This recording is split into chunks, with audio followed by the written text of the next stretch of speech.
Good evening, everyone. It's Friday, and we're going in for the fourth session of Book Buddy Man's Search for Meaning by Viktor E. Frankl.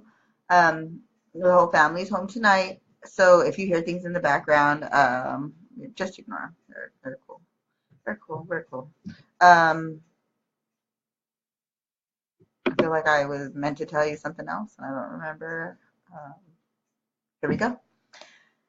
Escorted by SS guards with loaded guns, we were made to run from the station, past electrically charged barbed wire, through the camp, to the cleansing station. For those of us who had passed the first selection, this was a real bath. Again, our illusion of reprieve found confirmation. The SS men seemed almost charming. Soon we found out the reason. They were nice to us as long as they saw watches on our wrists and could persuade us in well-meaning tones to hand them over. Would we not have to hand over all our possessions anyway? And why should not that relatively nice person have the watch? Maybe one day he would do one a good turn. We waited in a shed which seemed to be the anteroom to the disinfecting chamber. SS men appeared and spread out blankets into which we had to throw all our possessions, all our watches and jewelry.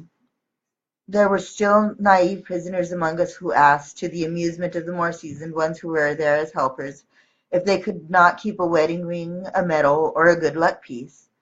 No one could yet grasp the fact that everyone would be taken away. I tried to take one of the old prisoners into my confidence. Approaching him furtively, I pointed to the roll of paper in the inner pocket of my coat and said, "Look, this is the manuscript of a scientific book. I know what you will say, that I should be grateful to escape with my life, that should be all I can expect of fate. But I cannot help myself. I must keep this manuscript at all costs. It contains my life's work. Do you understand that?" Yes, he was beginning to understand. A grin spread slowly over his face, first piteous, then more amused, mocking, insulting, until he bellowed one word at me in answer to my question, a word that was ever present in the vocabulary of the camp inmates: shit. At that moment I saw the plain truth and undid what marked the culminating point of the first phase of my psychological reaction. I struck out my whole former life. Suddenly there was a stir among my fellow travelers, who had been standing about with pale, frightened faces, helplessly debating. Again we heard the hoarsely shouted commands. We were driven with blows into the immediate anteroom of the bath. There we assembled around an SS man.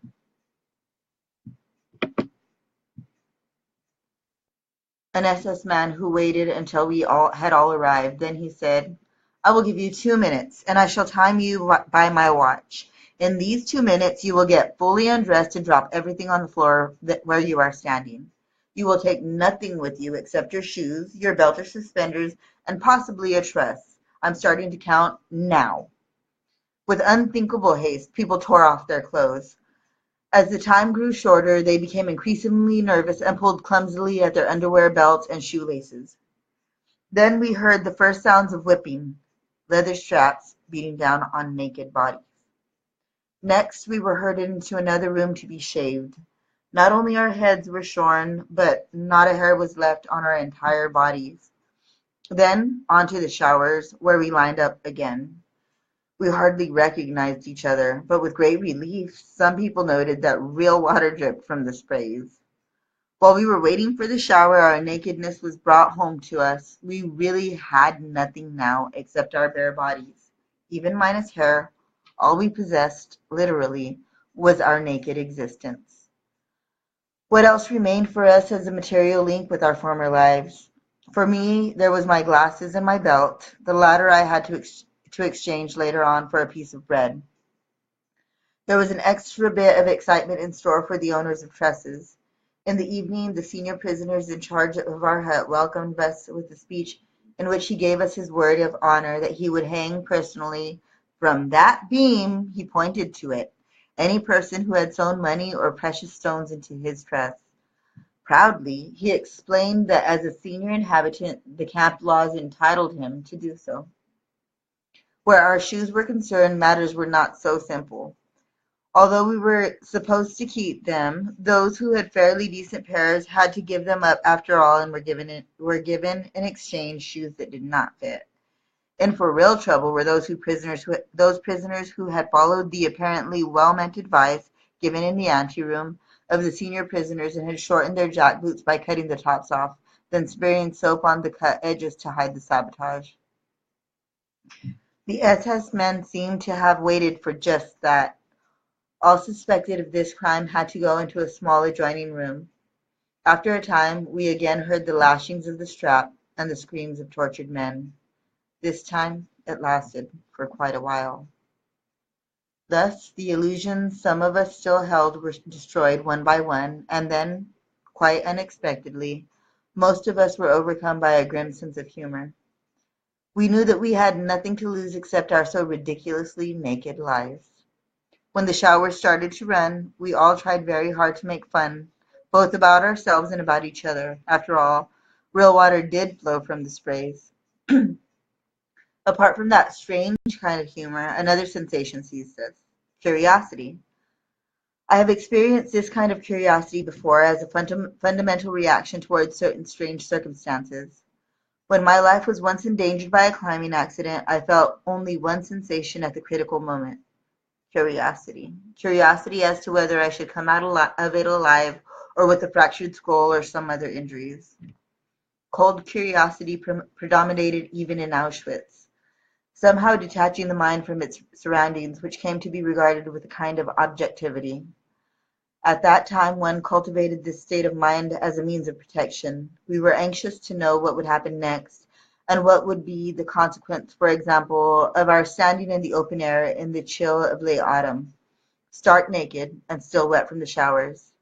In the next few days our curiosity evolved into surprise that we did not catch cold.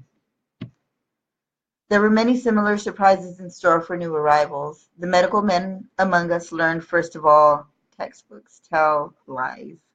Somewhere it is said that man cannot exist without sleep for more than a stated number of hours. Quite wrong.